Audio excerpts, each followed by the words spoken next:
Hello and welcome to News Hour from the BBC World Service, coming to you live from our studios in central London. I'm Julian Marshall. 9 months of conflict have seen a remarkable change of fortune for Tigrayan military forces in northern Ethiopia. They were routed when last October the Ethiopian Prime Minister Abiy Ahmed sent the Federal Army into the Tigray region to put down an insurrection by the regional TPLF government. Thousands of lives were lost, tens of thousands of people were displaced before Mr. Ahmed declared victory at the end of November. But Tigrayan forces regrouped and in June recaptured the regional capital Mekelle and then much of the territory they'd lost, forcing a retreat by the Ethiopian army and their allies from neighbouring Eritrea. But the government in Addis Ababa continues to have a stranglehold on the Tigrayan region, hampering the delivery of much-needed aid supplies. And in recent weeks, Tigrayan forces have struck out into neighbouring Amhara and Afar regions. They're under the overall command of General Tzadkan Gebretensai, a Tigrayan who used to be Chief of Staff of the Ethiopian Army.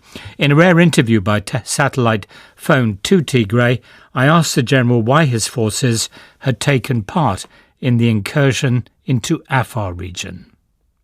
I don't know if I may call it an incursion. In any case, as you know, Tigray, the entire region is under blockade by Prime Minister Abiy Ahmed. And we have to break that blockade. One area to do this is the Afar area. I mean, have you managed to break that blockade? Are aid supplies now flowing from Djibouti into Tigray? Not yet. Are there any other routes into Tigray for aid? Yes, the western corridor that connects Tigray with Sudan is another one. And is aid coming in through there now? No, not yet.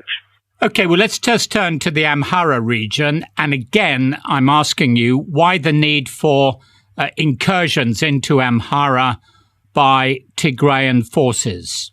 All our activities, military activities at this time, are governed by two major objectives. One is to break off the blockade that has been imposed on the entire region, on the entire population of the people of Tigray. And the second is to force the government to accept our terms for a ceasefire and then a dialogue for political solutions to the situation in Ethiopia. But that Tigrayan incursion into Amhara region is all about regaining territory, is it not, that you claim has been taken from the Tigray region by Amhara militias? Yes, that is true. The Amhara militias are still in western Tigray, but that's not a tit-for-tat kind of military operation. At the end of the day, ultimately, we will definitely regain our territory, but at present, the main objective is to break the blockade and at the same time pressurize the government to accept our conditions for ceasefire and ultimate political solution. OK, you've mentioned your ceasefire conditions a number of times. I know that there are quite a few of them.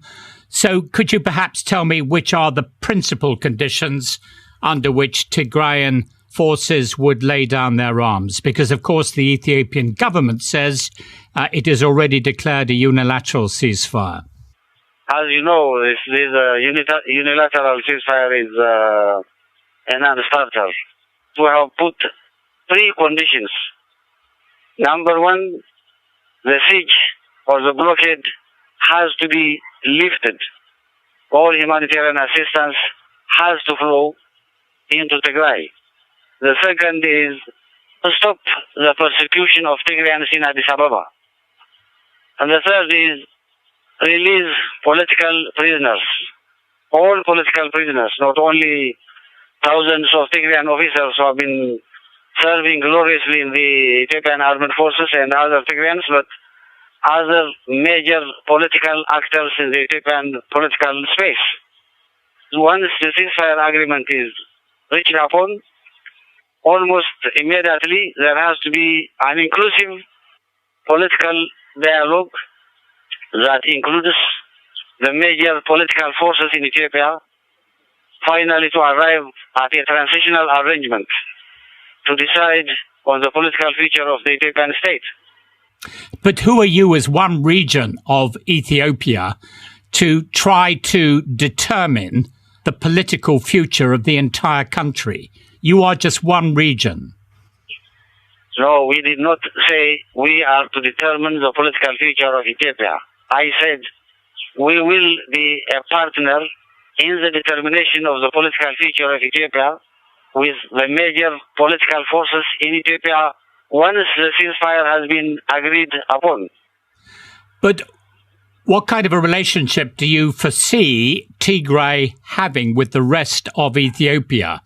Do you want full independence, or could it be that you want again a dominant political role for the TPLF in the central government in Addis Ababa, as you enjoyed under Meles Zenawi?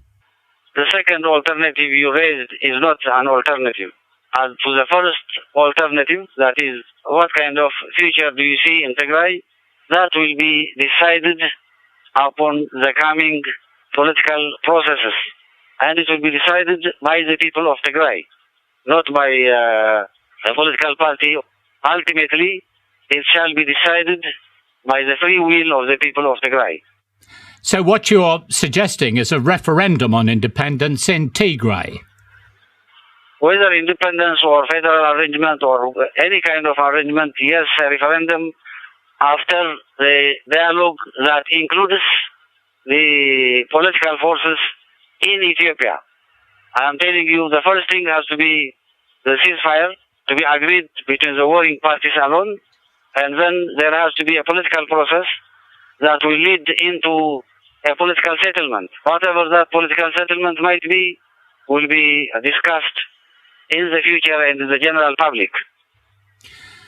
General, do you regret any of what has happened since last November? And I'm leaving aside how this conflict actually began, but the loss of life there has been on both sides, both amongst the militaries and indeed the civilian population. This is a war that shouldn't have happened. As a citizen, I have tried my best to avoid the war with the top political leaders, both in Tigray and in Addis Ababa. The Addis Ababa regime was not willing to consider peaceful political solutions. So it was imposed upon the people of Tigray by disregarding the current constitution and trying to impose their political will. So the people of Tigray had to fight, and they fought well. What do you regret? I regret that this has happened. I regret that the war could have been avoided. But at the same time, I'm happy that the people of Tigray fought and are in a position now to demand their rightful position in the region. That was General Tzadkan Gebretensai speaking to me by satellite phone from Tigray. And we've tried to get a response to that interview from several members of the Ethiopian government, but have not heard back from them. Let's speak to the BBC's Africa editor, Mary Harper. And Mary, firstly, is Tigray in a position to start dictating terms to the Ethiopian government?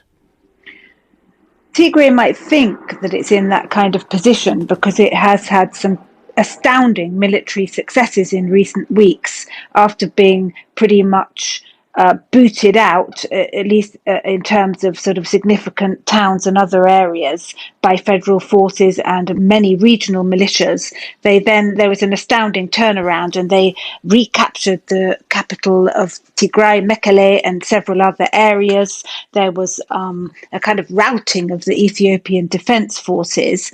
But at the same time, if you think about Ethiopia, the Tigrayans only make up about 6% of the population. They might have a lot of resources, a huge amount of military know-how. They were in control of the country, even though being such a small sort of pocket in terms of ethnicity since 1991, but how they can imagine that they are going to somehow dominate Ethiopia and its political system is quite difficult to imagine. Nonetheless, he laid out, the general, a number of conditions attached to a ceasefire. Are any of those going to be able to be carried out by the Ethiopian government? The release of political prisoners, for instance, the ending of the blockade of Tigray.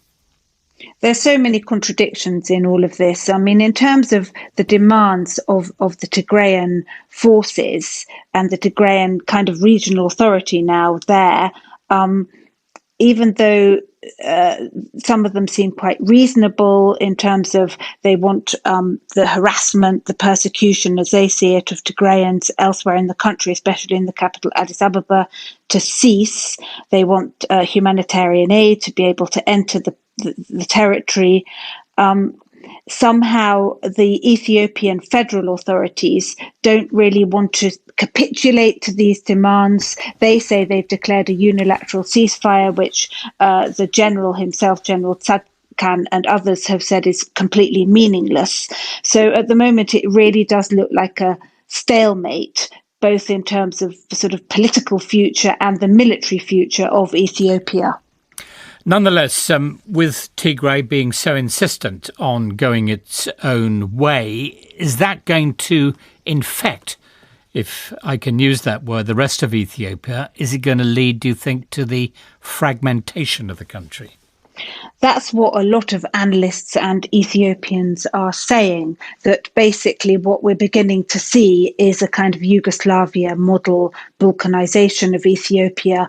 The design, the political design of Ethiopia that was created by, in fact, the Tigrayan ethnic leader Meles Zenawi, who was in charge of Ethiopia from 1991 till 2018. He designed the system of kind of ethno-federalism in Ethiopia. So each ethnic group was given a lot of control over its own area, and in some ways that has been a recipe for the disaster that's unfolding in Ethiopia right now, because each ethnic group kind of wants its own region to have a lot of authority and autonomy, and slightly ignoring what's going on federally. Mary, many thanks for that. That was the BBC's Africa editor, Mary Harper. You're listening to the BBC World Service, and this is News Hour.